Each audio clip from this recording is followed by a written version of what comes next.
Hey, Neil, are you sick? Yep. Hey, guess what? What? I'm also sick. Yay! We also just Sick went... people party. Sick people, yay. I am significantly less sick sounding than Neil is right now. Yeah. So if you hear coughing or sneezing or any of that fun stuff, that's why. But that's not why you're here.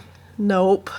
No, you're here to hear us talk about, The star waits for no one. The Star. Yeah, apparently it came out this weekend. Yeah, we Again. kind of...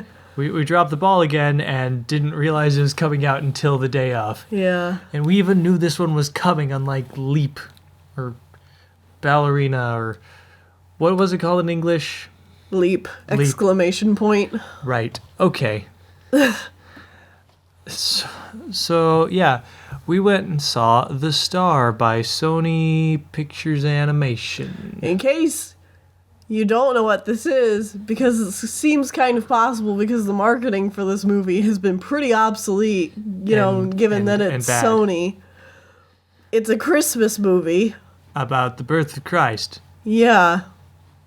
So the star is referring to the Star of David Yeah. in the religious thing. You know how many times they mentioned this star?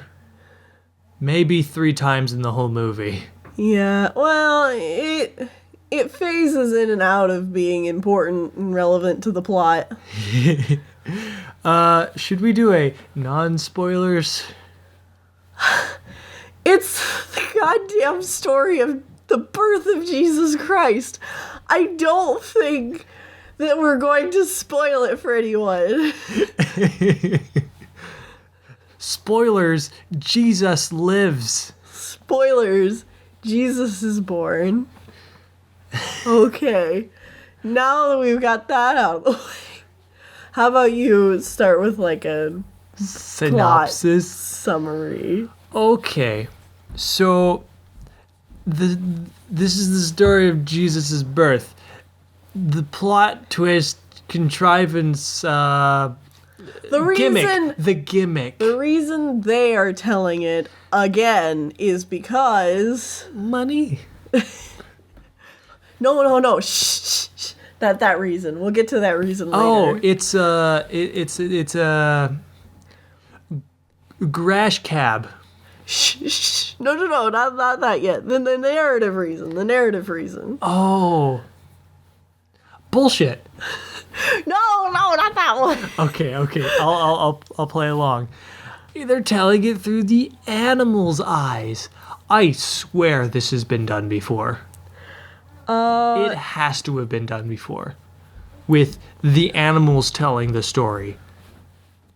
Because I know animals have told the story. Yeah, I biblical, know I've seen this before. biblical stories told by animals. I was about to say, have been done before. Little Drummer Boy is kind of, and then I'm like, wait, no, Little Drummer Boy is literally like the title character, and he is a boy. Yeah. But I just remember a donkey being in that, so that's what I was thinking of. Flashbacks. Flashback. Frankenbass. We'll get to you.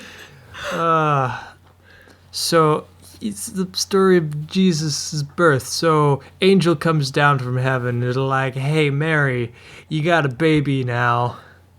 No man involved. It's Jesus Christ. Mm-hmm. And she's like, cool. No, seriously, in the movie she doesn't like she's not scared or anything. She's just like, that's cool. Whatever. Yeah, okay. She was overly optimistic about being told, hey, you're pregnant now. Well, I mean, of course. Didn't think about, the cultural ramifications of being a woman out of wedlock or anything. I don't want to tiptoe around the plot synopsis of this movie. 'Cause whatever. Who cares? Let's get into this movie, okay? Okay, she has the baby. That's the plot. Let's okay. Where do you want to start with this movie? For realsies. For realsies, I want to talk about character design for a second. Okay. The character designs in this movie are theoretically not bad. Theoretically not bad, as in, on paper, they look good. Exactly. On paper, they look good. Because, spoilers, not spoilers, this is another one of those movies that came out this year where the credits looked better than the entire movie. Yep. Because the credits were all not necessarily concept art, but they looked like they were done by either a concept artist or an illustrator working for Sony. And during the credits, when they're nice, flat images, the character designs look really nice. They look cute. They look like they'd make a cute storybook. In an animated film done in 3D, they look like garbage. Garbage is harsh. Okay, they look like good. They look like they come from 2005. Yeah. And that is just not acceptable. Mostly because this comes from Sony Animation, who's done 2 other films this year. Yeah. And it's like, an Emoji Movie did not look great. But holy shit, did this movie... Like, this movie must have had pennies for a budget. They must have been working off, like, an Illumination budget. Yeah. Because... it shows there is no effects.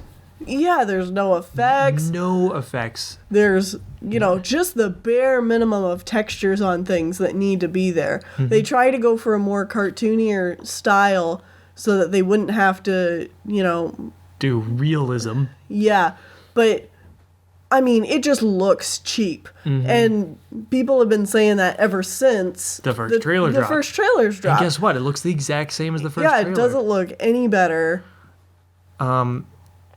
Just, like, bare minimum lighting, too. Yeah.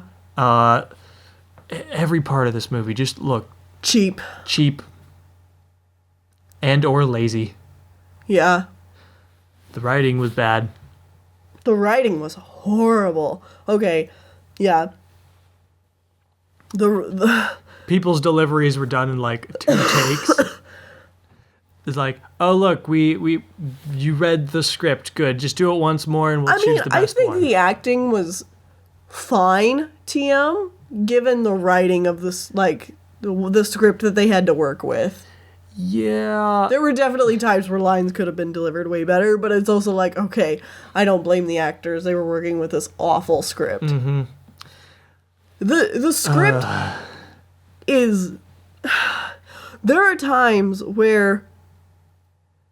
tonally, this movie feels like it wants to take its subject matter, like, kind of seriously and actually be sort of a timepiece. But then, like, the other 90% of the time, it's like, we don't really care, or we didn't research this at all, so even if we wanted to make this an accurate timepiece, we couldn't. Yeah, because, that's one thing this movie is. Incredibly inaccurate.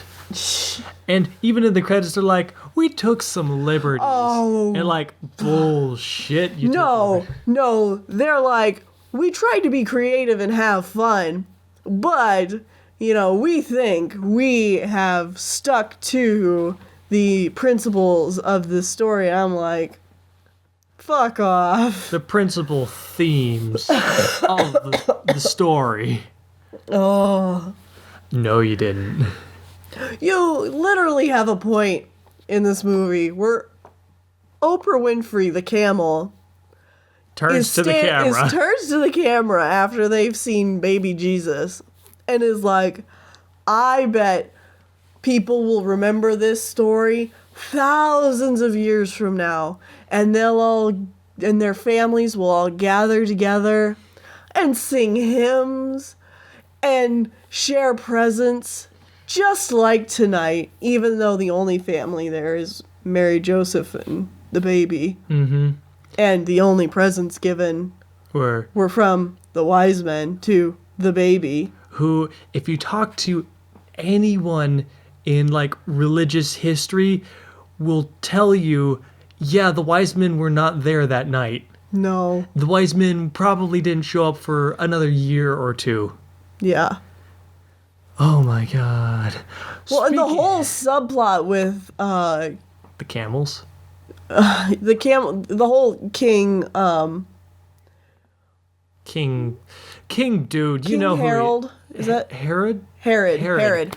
King Herod was like completely dropped. They never follow up on it. No. Because to follow up on it would have to show him ransacking Bethlehem and killing all the children. Yeah.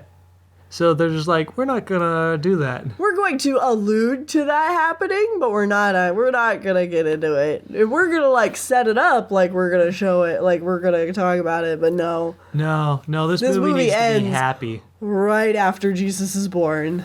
Yeah. Oh man. And this movie spends most of its time focusing on two plot points that are definitely not biblically accurate at all and add nothing to the film other than to give tension to a story that they've weaved around. King Herod has sent... No. Wait. Okay. The whole donkey and bird want to join the whole Royal Procession thing. They want to go off and join the circus, essentially. That's their plot. Well, okay. They want to join the Royal Procession because the donkey's like, oh, I want to be somebody important. And I want to be, like, in the presence of kings. So, obviously, the follow-up to this whole thing is that he's like, oh, but I carried around baby Jesus, and he's the King of Kings. They never talk about that. It never like officially concludes. Yeah. It's just kind of one of those things where it's like, because people in the audience know the story so well, they're like, wow, well, it's one of those things where everybody knows the story so well that they don't have to finish writing their own goddamn story because everybody knows it already. And that's not good. I don't think that's good. Because if you bring along your friends that are not Christian, or like if they're going to be somehow, so lost. If you somehow found someone who did not know the story, sat them down and had them watch this movie would make no sense. Yeah, confuse the hell out of them.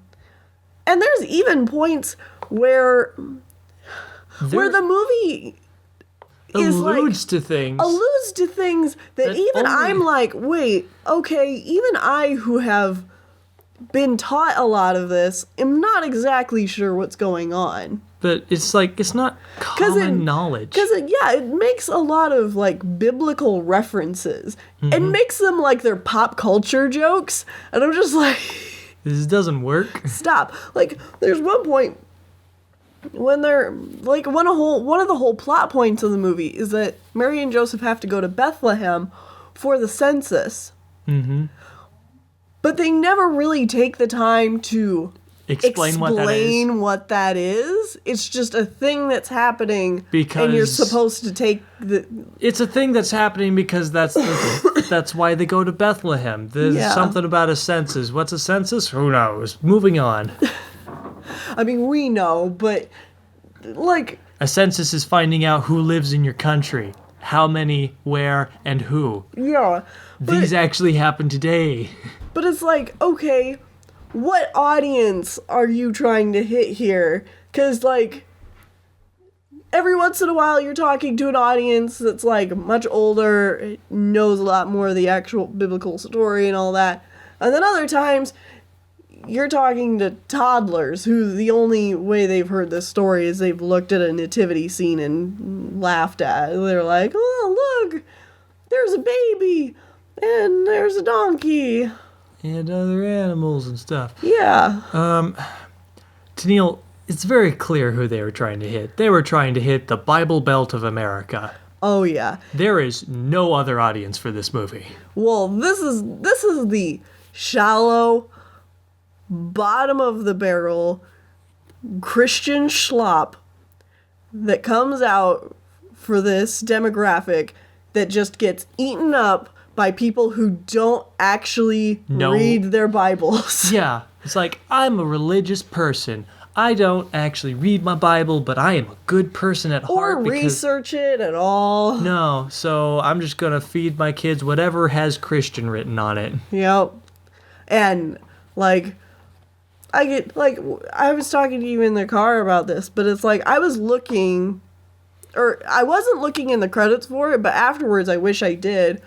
But I don't remember seeing a biblical consultant Yeah, no. in the credits of this film. I was kind of watching the credits too, and I did not see anything like that. And I highly doubt there was a biblical consultant, because if there was, they probably would not want their name on this movie. Yeah, they were like, please leave me off because you ignored me anyways. Oh gosh.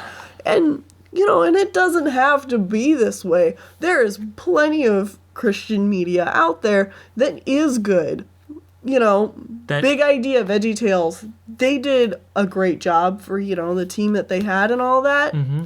They did a fantastic job making their stuff. And, I'm going to do this, but Prince of Egypt, man. Invoking the name. The Prince of Egypt by DreamWorks. Their first film. I think it's... Second? Ants and Prince of Egypt came out so close together. They're both practically their first film. Ants is garbage. So, their first film. Their first actual movie. First actual movie that wasn't just a test pilot crash into the earth. Was an amazing biblical adaptation. Because they actually cared. Oh, yeah. They cared very deeply. And they cared about how they presented it, meaning they had very, very rigid animation guidelines. Mm-hmm. Like, they cared very deeply about how this movie is presented on every medium. I mean, okay, and some Music, people might say it's unfair. Story. It's unfair to compare this to one of the greatest movies ever made of all time.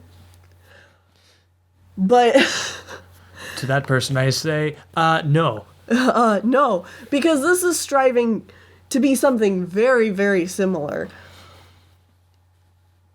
but falls into all the pitfalls of modern Hollywood Cash grabbing, aiming for the just least common denominator. I'm saying words. They don't necessarily make sense because I'm sick, but... No, I think it makes pretty good sense. Okay.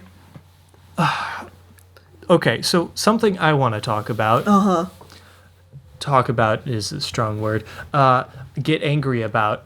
Yeah. Tennille. Uh-huh. Do you like Christmas music? No, actually, I don't. Yeah, me neither. Tennille, do you have any idea how many Christmas songs were in this movie? Too many to count. That is completely true. One will stop, wait about 3 seconds, and another one will start up. And these range all across the board, from modern music that has nothing to do with the Bible story to country very slow renditions of religious pieces. I don't remember which one it was. To say this movie Mary Did You Know, I think. To say this movie has a tone problem is an understatement. I recognized who sang the first song that they opened up with, which is a modern song. I don't remember what it is, but it's a modern Santa Claus-esque Christmas song about happiness and goodness, but it is done by Pentatonics. The people, the a cappella group On the internet. On the internet that has never written an original song ever in all of their career. Which is a they damn... they have written an original song, I thought. Have they? I think so. I have not heard it. I would be shocked and surprised, and no one's heard it because... No, it was really popular for a little while. Was it? I'll look it up. I'll make sure I'm not crazy here. Okay, but as far as I know, they haven't made any original songs because they're just the cover band that covers every single song. Well, they do a good job. They do a really good job. They do a fantastic job. When the movie opened with that, I'm actually like, okay, this is completely tonally dissonant from, Nazareth, but the music's nice. And then you leaned over to me and you're like, this is Pentatonics. And I was like, oh no. I mean, good on you, Pentatonics. You got a paycheck. You got a paycheck. I can't fault you for that. But man, it just did not service the movie well to open up with that. Because it had nothing to do with the movie, and it was never done again. There was, like, you get to about the third marker of this movie, and there's a point where they start playing, like, Mary, Did You Know? And Jesus isn't even born yet. It's like, this makes no sense. No sense. No sense. No, it just doesn't work. Like, they just keep using these random Christmas songs and, like, well, these mention Jesus Christmas Christ hymns. and Mary and stuff like that. Yeah, Like, but it's all, like, stuff that's, like, post Jesus being born so and it doesn't stuff work like that. in the It doesn't context work. of telling the story. But they'll play a song, and then, like, a tiny, tiny scene will happen.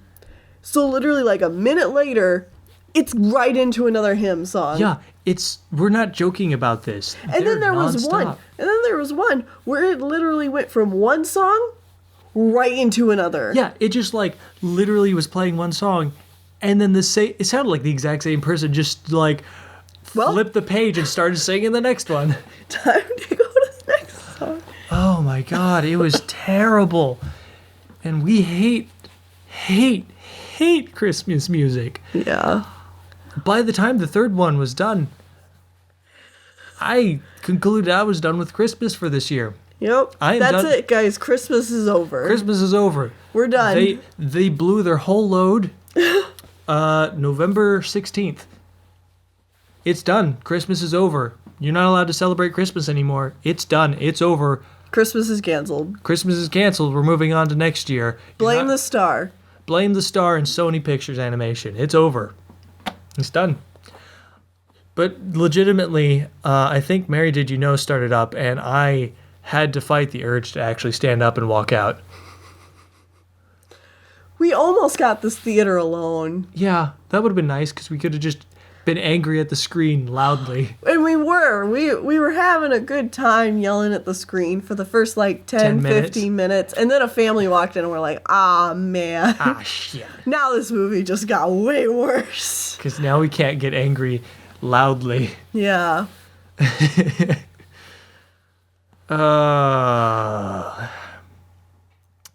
There are so many animal characters in this movie. And we haven't even gotten to that other plot that I was talking about. Oh, yeah. Because we were talking about the Royal Procession. The dude sends a huntman after them. Yeah, so with dogs. King Harold sends a Herod. I'm good with biblical names, don't you know? Jareth, Mosey, and the baby Jerzum. God damn it. And Harold. King Harold. King Harold is after them. And the three wisecrackers. So he sends a singular huntsman who's got these two dogs. Because everything has to connect to animals, because we're watching this from the animal's point of view, blah, blah, blah. Even though animals have nothing to do with this entire story at all. Another total break in thought here.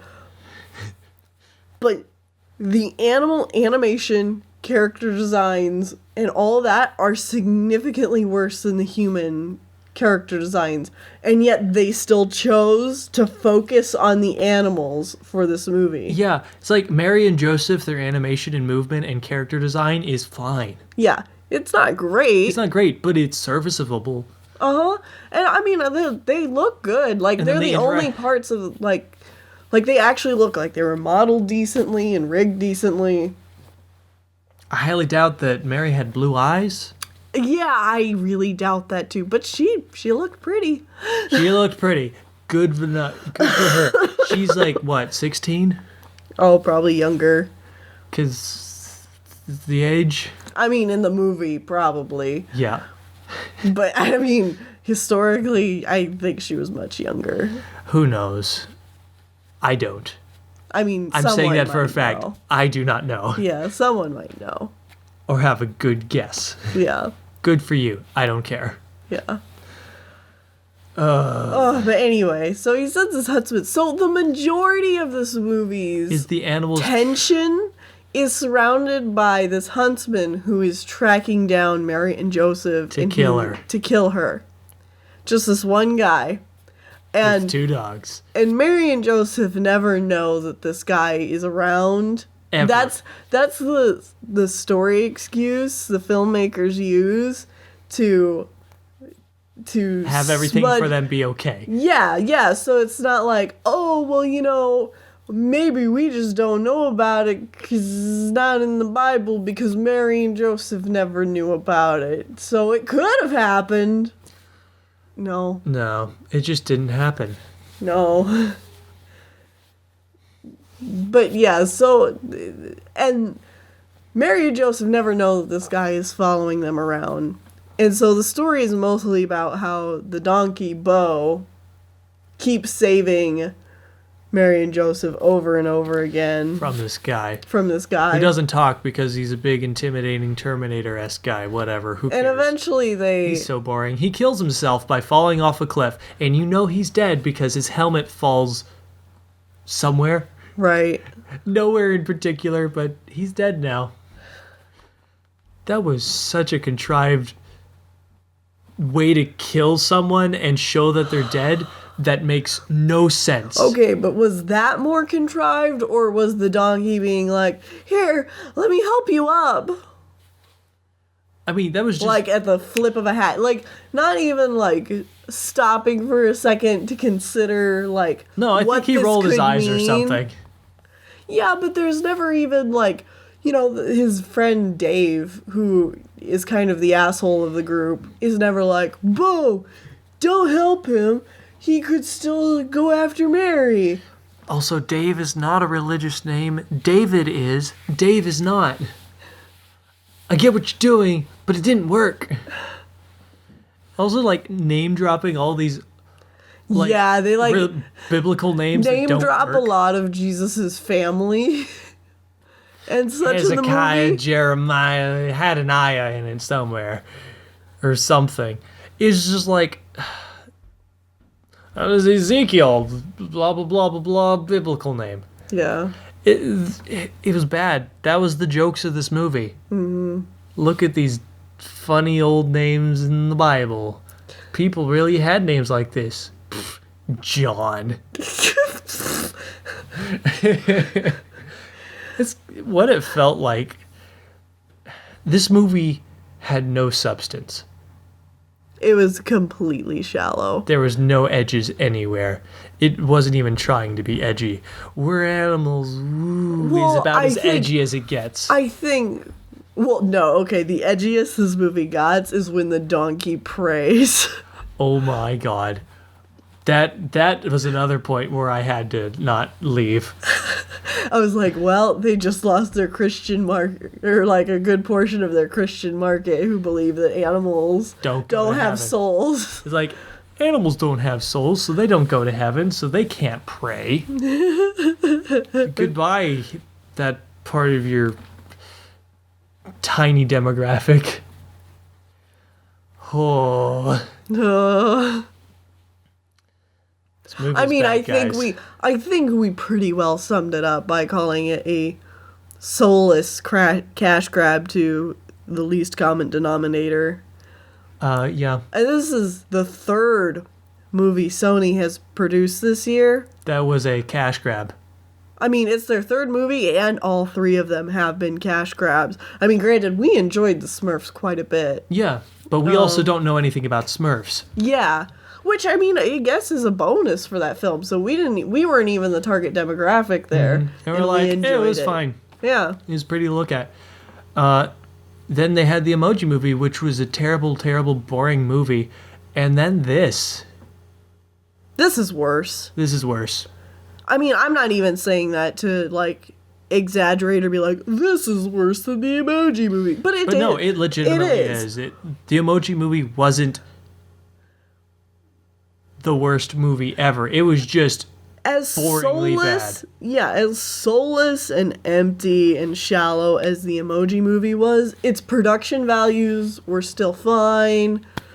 You know, it had a budget. You could you could argue that the use of like brand deals and such in it is as morally bankrupt as capitalizing on a religious group to make a shitty film and make money off of them are like equally bad morally. Mm-hmm. But I don't know. I think pandering to a demographic that already gets pandered to all the time is worse than just the irreprehensible brand deals being everywhere. Christian people buy boring, bad bullshit, so let's just keep shoveling that down their throats until they don't know anything. Rip. Wait. Needless to say, this movie's bad. Don't give them money. Yeah. No. I mean, I doubt we have to tell you that. The reviews have been coming in for this movie, and they've been pretty scathing already. Just... And I don't see this making... I mean, the only way this movie's going to be making... Any money is because it's pandering to a Christmas market and to the Christian market. Also, they missed the Christmas market. It's halfway through November. Right. It's we haven't even hit... is going to be moving out of theaters when Christmas rolls around. Yeah. No, by that time it'll already be out on DVD and Blu-ray for them to buy. Oh, gosh. Because this movie will be in theaters for like 2 days. Speaking of which, we did see during the credits that there were only 6 babies born during the production cycle of this. Do you know how short that must have been to only have 6 babies born? Because, like, you look at any other movie. Been in and out the door. Mm-hmm. I wouldn't be surprised if this movie got started February. Yeah. Or later. Yeah. It's like it might have had pre-production last year. But that's about it. This movie, its turnaround time was nothing. I mean, this is obviously just a guess. We don't know for sure, but that would sure as hell be my guess, considering... You look at any other animated film, and they have at least 20 babies born. Yeah. On average. Yeah. And this movie had 6. We counted them. Only 6 kids were born during the making of this movie. So either these people were too busy to be having kids. Which is very possible. But I mean, kids get born anyway. That's true. Or it had a production cycle of like less than a year. It wasn't good. Whatever it was. Yeah. Well, anyway. Anyways. I'm sick and I want to go to bed, so... Before we go, we did see a trailer for one movie coming out next year that we hadn't seen a trailer for yet. Yeah. Shit, what was it? Hotel Transylvania 3. Right. Hotel Transylvania 3. And I think Vlad or Drac, or... Is he Drac? Whatever. I don't know. Adam Sandler makes a point of how pointless this movie is. He's like, it's like a hotel on the ocean because it's on a cruise line this time. Well, I mean, its subtitle is literally Summer Vacation. There is no point to this movie. It's Hotel Transylvania 3 Summer Vacation. On a cruise ship. Yeah. So, you know what you're getting. Which, there is nothing to it. Like, after seeing this and just talking about soulless cash grabs, it's just like, it's just another. Mm-hmm. I mean, possibly not soulless, because the Hotel Transylvania movies have been the team that's working on them actually have fun with the animation. Yeah, it's like they actually care. But oh man. Sony, get your shit together. Stop making bad movies. Yeah. You've made a couple that I like. But not Okay. this year. No. No. It's like, I liked your Cloudy with a Chance of Meatballs. And Hotel Transylvania's Fine. fine. But all this other garbage you've made is pure garbage. Gotta cash in on those families, yo. Okay, so this is over. We're sick. Yeah. We're gonna go to bed now because it's late. You'll get this when you get this. Yeah. And we'll join you back here for the next current movie review. As far as we know, we only have 2 left. Yeah. And the next one is next week with Coco from Disney Pixar. And we still haven't seen an actual legitimate trailer for this movie. I mean, we have, but they've all been like the first few trailers. I've only seen the first trailer and the second trailer with no sound. So I haven't seen real trailers for this movie. So yeah, we'll go into that with no expectations. Yeah, very little expectation. We have no idea what we're going to see. We've been talking too long. Yeah. Goodbye. Bye.